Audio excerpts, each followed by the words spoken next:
So this is the state-of-the-art architecture that we use, for instance, to predict the color of a molecule, right? So this is something that is very, very visual.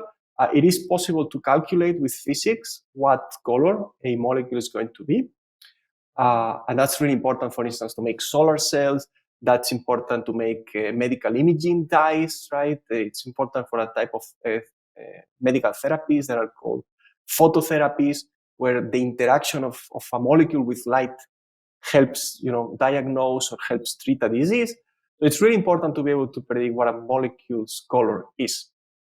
And you can see in that the regression plot on the left that physics is good at this. There's a technique called time-dependent density functional theory that has an error of about 25 nanometers. And that's pretty much the difference between two successive colors in the rainbow. The difference between red and orange is about 20 nanometers, and the difference between orange and yellow is about 20 nanometers. So physics gets you, like, let's say, plus minus one color in the rainbow. So this is a place where we've used an architecture, a multi-fidelity graph neural network that straight up tries to predict the outcome of the physical simulation from the molecular structure, and that gives us some regularization and some generalizability. Experiments are expensive, but these simulations are over 100 to 1,000 times cheaper than actually making a molecule and testing it. So we can cast a much wider base. And through this multi-fidelity approach, we've managed to get to about 7 nanometers.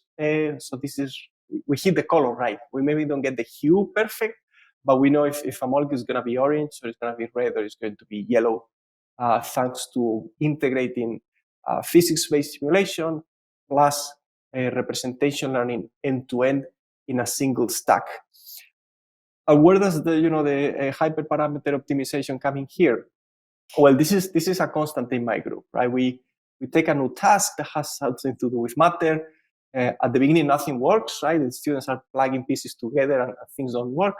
Then it finally works. They're back propagating all the way end to end, and they're finally training. And the models don't do too well. This happens every time. It finally plugs in, but the performance is not great. And we always do the same. Like, now it's become a hyperparameter problem, and we just take a step back and let the machine solve it. So I'm going to show a couple of examples like this. You can see the first experiment we did with sort of random default parameters from graph convolutions was 50 nanometers. So that was worse than the theory. That's like 2.5 colors over the rainbow. And then it slowly improves and gets us to this 25, 30, which is, like I said, the same as the physics-based simulation on its own. And then finally goes to less than 20, right? This 10 value that I was saying is hitting the right color. So this is the place where, we can take a step back, let the hyperparameter optimization figure out what settings we should do. These are typically new models for new tasks. So there is very little intuition about hyperparameters, what stride, right? How many atoms to convolve together. All these things haven't really been standardized